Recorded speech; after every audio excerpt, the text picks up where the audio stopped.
In den vergangenen Jahren hat die Bundesrepublik Deutschland ihre Unterstützung zur Förderung von Beschäftigung und zur Förderung von Einkommenserhöhungen benachteiligter Bevölkerungsgruppen in Marokko deutlich verstärkt. Die GIZ ist ein weltweit tätiges Bundesunternehmen. Sie unterstützt die Bundesregierung in der internationalen Zusammenarbeit für nachhaltige Entwicklung und in der internationalen Bildungsarbeit. Die GIZ trägt dazu bei, dass Menschen und Gesellschaften eigene Perspektiven entwickeln und ihre Lebensbedingungen verbessern. Ein gutes Beispiel für diese verstärkte Zusammenarbeit stellt die seit 2013 bestehende Kooperation mit Maroc PME und dem marokkanischen Industrieministerium dar, die auch zum Ziel hat, den Einstieg von selbstständigen Erwerbstätigen aus dem informellen in den formellen Arbeitsmarkt zu erleichtern. Im Rahmen des Struktur- und Ordnungspolitischen Beratungsfonds, kurz SOF, hat die GIZ diese Reform konzeptionell unterstützt und die Maroc PME beraten, eine Gesetzesvorlage für den rechtlichen Status von Einzelunternehmen, den sogenannten Otto-Entrepreneurs, zu entwickeln. Dank des rechtlichen Status des Otto-Entrepreneurs wird den Einzelunternehmern, die sich registriert haben, ein erleichterter Zugang zu staatlichen Leistungen, zu besseren Finanzierungsmöglichkeiten und beabsichtigt dem Sozialsystem geschaffen. Insgesamt trägt diese Maßnahme zur Schaffung von neuen Beschäftigungsmöglichkeiten, zur Reduktion von Arbeitslosigkeit und Armut in Marokko bei, sowie zur Erhöhung der Rechtssicherheit der Otto-Entrepreneure. 4 Selbstständige werden nun ihre Erfahrungen mit uns teilen.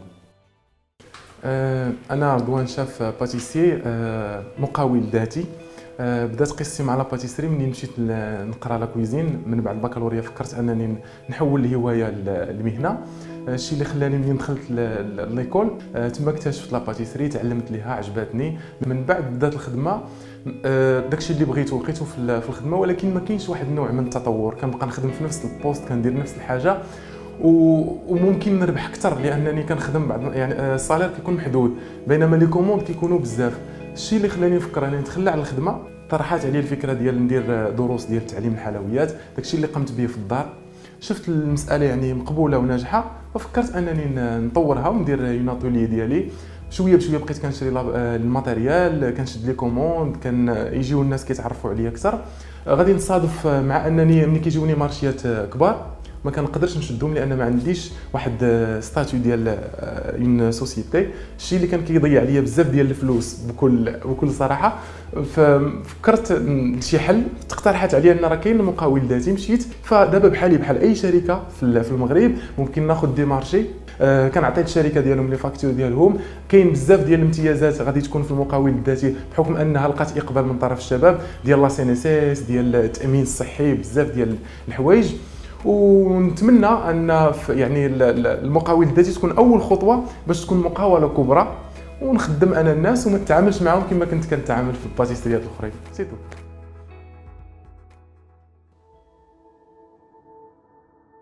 اسمي سارة لوكيلي، عمري 23 سنة، طالبة بسلك الماستر في العلوم الاقتصادية. في الخدمة ديال الدراسة ديالي بديت كنشتغل مع مجموعة ديال الجمعيات وكذلك مراكز الأبحاث اللي كنت كنصاوب لهم بحوث في مجال العلوم السياسية.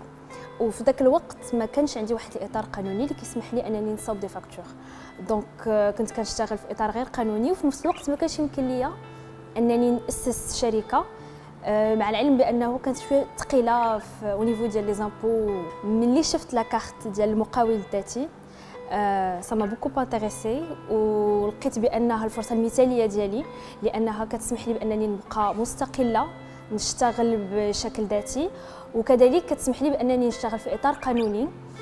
كنخلص غير 2% ديال لي زامبو على لو ريفونو، وما عنديش لا تي في.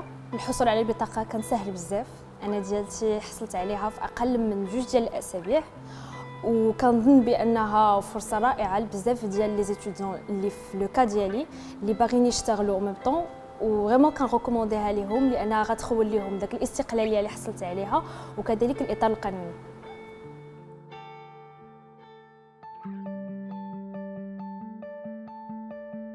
Je suis Van Cleef Nkoy, de nationalité congolaise, et j'exerce dans l'orientation et l'accompagnement des étudiants et des patients subsahariens au Maroc. Pour vous donner un exemple de ce que je fais de manière pratique, c'est qu'avec des étudiants subsahariens, vous pouvez rencontrer des cas où, après 5 années d'études, les étudiants se retrouvent avec un bout de papier de l'école, un diplôme qui n'est ni reconnu au Maroc, ni en France, ni en Europe, et ni dans son pays d'origine. Ça, c'est dramatique. Et cela s'est également produit sur le pôle médical, parce que étant comptable stagiaire dans une clinique, j'ai pu comprendre le décalage qu'il y avait entre les devis réels et les surfacturations qu'il y avait.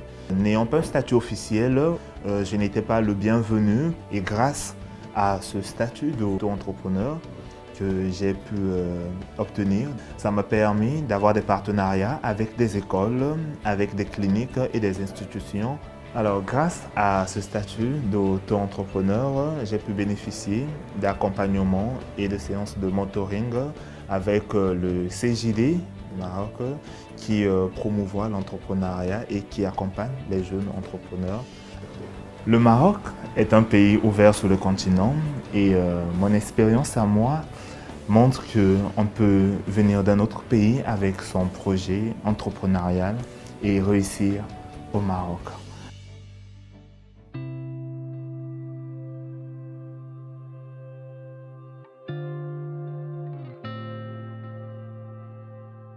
سهام العمراني 41 سنة، متزوجة وعندي 3 الوليدات. ملي كنت صغيرة وانا كيعجبني الفن، دونك قريت في المدرسة العليا للفنون الجميلة بالدار البيضاء. فاش تخرجت خدمت في القطاع الخاص كمصممة إشارية، وانا كنبغي بزاف العمل اليدوي، دونك مع الوقت بديت كنشتاق ليه وما كرهتش نخدم بيديا.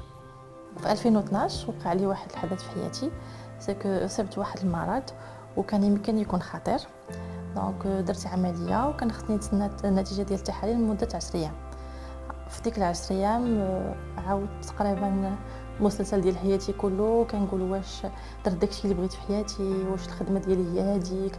دونك عاودت كلشي وقررت مع راسي الا بغيت ان شاء الله غادي نخرج من الخدمه وغادي ندير لاتولي ديالي ونحقق الحلم ديال حياتي، باسكو الحياه قصيره بزاف ودغيا كدوز وخصنا نديرو فيها داكشي اللي بغينا. الحمد لله نتيجه التحاليل كانت مزيانه، غير كملت الدواء ديالي، استقلت من الخدمه ودرت انا اتولي في الدار، وبديت كنخدم اعمال فنيه ديال الديكور وكنديرها في فيسبوك. بداو كيجوني لي كوموند. دونك واحد النهار عيط لي انا ريسبونسابل في اوتيل فورزازات، بغا يكوموندي دي بورت بوجي، دونك كانت اون كوموند كبيره وطلب لي لا فاكتور. دونك لا فاكتور ما كانتش عندي واضطريت انني ننزل من الثمن بزاف باش نقدر ناخذ لا كوموند.